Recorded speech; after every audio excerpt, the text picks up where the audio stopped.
Este episódio é baseado no caderno de estudos elaborado pelo professor Dr. Marcelo Lessa, idealizador e mentor do projeto ENAC Turbo. Olá e bem-vindos! Hoje vamos mergulhar no caderno 1 de Direito Civil. E o tema é um daqueles que, à primeira vista, parece básico, mas na verdade é a espinha dorsal de todo o nosso sistema, a Lei de Introdução às Normas do Direito Brasileiro, a famosa LINDB. Ok. Vamos desempacotar isso, porque muita gente, e eu me incluo nessa por muito tempo, via a LINDB como, sei lá, um prefácio do Código Civil, né? Quase um apêndice, um anexo. Exato. Mas o material do professor Lessa mostra que ela é, nossa, muito mais. É como se fosse o sistema operacional onde todos os outros programas, os códigos, as leis, rodam. Essa analogia é perfeita. É fascinante porque a LINDB, na verdade, ela não é parte do Código Civil. Como o professor Lessa destaca, ela tem uma natureza de sobredireito. Sobredireito, gosto desse termo. É uma lei sobre as leis. Ela não vai dizer se você pode ou não comprar uma casa, por exemplo. Mas ela vai ditar como a lei que regula essa compra, como ela deve ser criada, interpretada quando ela entra em vigor. E, principalmente, o que fazer quando não tem lei nenhuma para aquele caso, né? Exatamente. E o ponto crucial, que o material deixa bem claro, é que depois da reforma de 2018, ela se tornou uma ferramenta, um escudo de segurança jurídica, especialmente ali nos artigos 20 a 30. Certo. E é aí que a conversa fica realmente interessante. O professor Lessa destaca que a Lei 13.655, de 2018, transformou a LINDB. E ele chama o artigo específico, o 28, de a muralha da responsabilidade. Vamos começar por aí. Vamos. Antes dessa mudança, o grande receio era justamente esse. O delegatário, o agente público em geral, ele podia ser responsabilizado pessoalmente por uma interpretação da lei. Que na época era totalmente razoável. Totalmente plausível. Mas que anos depois um tribunal decidia que estava errada. Isso criava o que a gente chama de apagão das canetas. O medo de decidir, né? Precisamente. O medo de uma responsabilização futura. Às vezes, por um ato que foi super bem intencionado, baseado em estudo, gerava uma paralisia. O gestor, e aí entra o delegatário, preferia não decidir, não inovar. Para não correr o risco. Exato. E aí o artigo 28 veio para traçar uma linha muito clara. Ele diz textualmente: o agente público responderá pessoalmente por suas decisões ou opiniões técnicas em caso de dolo ou erro grosseiro. Ok, dolo é a intenção de prejudicar, isso é claro. Mas a chave da questão toda parece estar no tal do erro grosseiro. O que define isso na prática? Isso não abre margem para interpretação também? Abre. E essa é a pergunta de $1 milhão. É o ponto central de qualquer defesa em um processo administrativo disciplinar, um PAD. Certo. E o material do professor Lessa ajuda a gente a diferenciar. Pensa assim, existe o erro leve ou mediano. É o erro de interpretação. O direito não é matemática, né? Não mesmo. Duas pessoas superprudentes e estudiosas podem olhar a mesma norma e ter conclusões diferentes. Se o delegatário adota uma interpretação A, bem fundamentada, e depois a corregedoria diz que o certo era B, isso é uma divergência. Não é por si só um erro que gera responsabilidade. Ele agiu com a diligência que se esperava dele naquele momento. Exato. Agora, o erro grosseiro, aí é outra história. É a falha que não tem desculpa, sabe? A negligência é absurda. É tipo ignorar um texto de lei que é literal, desrespeitar uma súmula vinculante. Deixar de fazer algo que é o básico do básico da função. Isso é o erro que uma pessoa com o mínimo de cuidado naquela função jamais cometeria. O artigo 28, então, ele muda a filosofia. Ele valoriza a intenção, a diligência e não só o resultado final. Isso me leva a outro ponto que é muito comum na prática. A corregedoria tem uma orientação por, sei lá, 10, 15 anos. Todo mundo faz daquele jeito. De repente, muda a gestão do tribunal, muda a cabeça de quem está lá e vem um provimento novo dizendo, olha, tudo aquilo estava errado, o certo agora é assim. E quem seguiu a regra antiga arrisca, como fica? Situação clássica de insegurança jurídica. E a LINDIB, depois de 2018, trouxe duas ferramentas, poderosíssimas para isso. Os artigos 23 e 24. Certo. O artigo 23 ele protege o que a gente chama de confiança legítima. Basicamente, ele diz que a regra do jogo não pode mudar e valer para trás para punir quem jogou direitinho com a regra antiga. Ah, isso é fundamental. Na nova interpretação, mesmo que seja melhor, ela não pode invalidar ou prejudicar situações que já estão consolidadas, que aconteceram sobre a orientação anterior. Espera aí, isso quer dizer que a corregedoria, ao fazer isso, ela meio que admite que a orientação anterior, mesmo que hoje seja vista como errada, era válida na época e produziu efeitos. Exatamente essa é a leitura.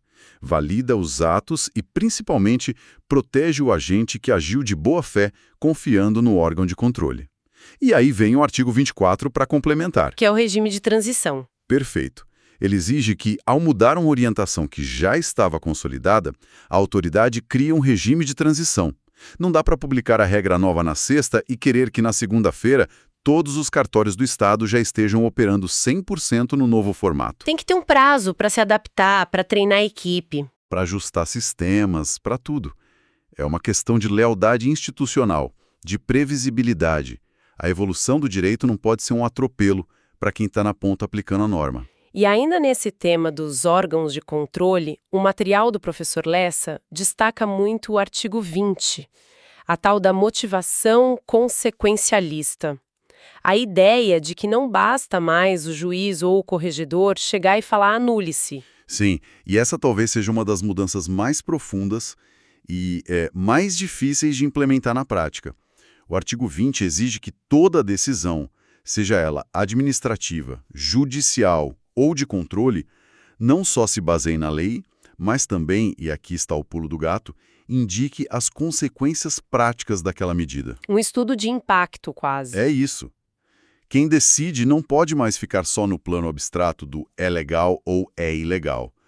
E o exemplo do caderno sobre o parcelamento de solo é muito bom para ilustrar. É fortíssimo, né? Imagina um loteamento registrado há 30 anos, centenas de famílias morando lá, casas construídas. Vida feita. Vida feita.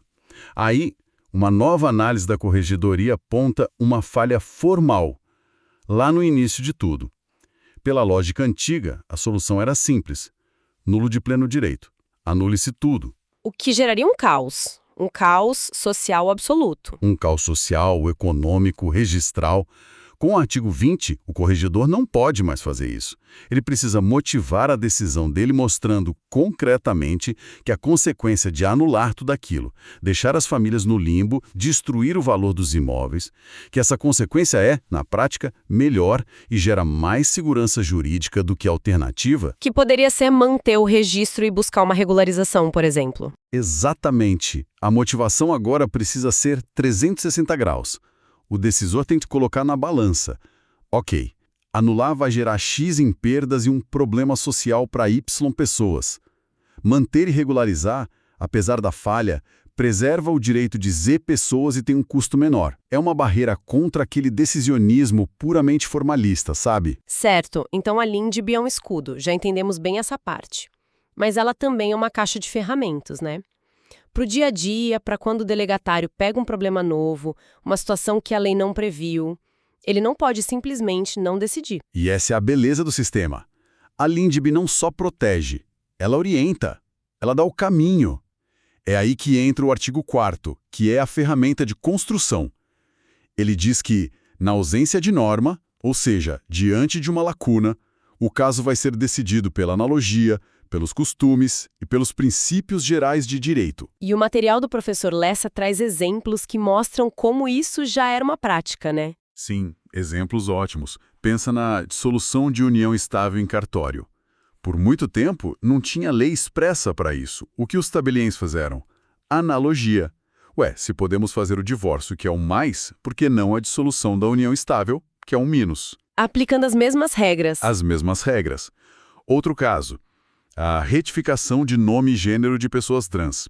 Muito antes do provimento 73 do CNJ, muitos registradores civis, com base no princípio da dignidade da pessoa humana, que é um princípio geral de direito, já faziam um procedimento. Eles não esperaram a regra chegar, eles usaram os princípios que já existiam. Exato. O artigo 4º é a licença para o delegatário inovar, mas com responsabilidade. Agora, uma pegadinha clássica de concurso que o professor Lessa aponta. A diferença entre o artigo 4º, que a gente acabou de ver, e o artigo 5º. Eles parecem muito próximos. É uma distinção crucial e que a FGV adora cobrar. Para ficar bem claro, vamos usar uma analogia. Pensa que o direito é um livro de receitas. O artigo 4º é quando você está lendo a receita e falta um ingrediente. Simplesmente não tem. Um buraco na receita. Um buraco, uma lacuna. Você, como chefe jurídico, não pode abandonar o prato. Você usa a analogia. Pega um ingrediente parecido de outra receita, usa os costumes, o que outros chefes fazem, ou os princípios gerais da culinária. Você preenche o vazio. Isso. Agora, o artigo 5º é diferente. A receita está completa. A norma existe, mas ela diz algo como adicione uma pitada de sal. O que é uma pitada? É vago. É vago, é ambíguo. A norma existe, mas precisa de interpretação para ser aplicada ali, naquele caso. E é aí que entra o artigo 5º, dizendo que, ao aplicar a lei, você deve atender aos fins sociais a que ela se dirige e às exigências do bem comum. Ou seja, você vai olhar para o prato que está fazendo, para o contexto, para decidir o tamanho daquela pitada. Resumindo, artigo 4º é para quando falta lei. Artigo 5º é para quando a lei existe, mas precisa de um sentido. Perfeito. É exatamente isso. Fantástico. Acho que agora temos um panorama bem completo. Para a gente amarrar tudo, vamos recapitular as regras de ouro do Caderno 1, usando o fichamento estratégico do professor Lessa. Vamos lá. Primeiro ponto, o conceito mãe. A LINDB não é direito civil.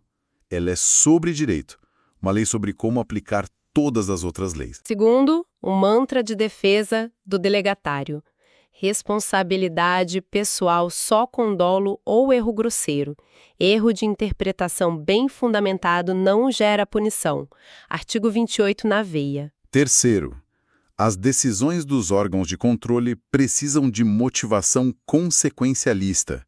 Tem que analisar e justificar os impactos práticos da decisão. É o artigo 20. E por último, a evolução não pode atropelar a segurança.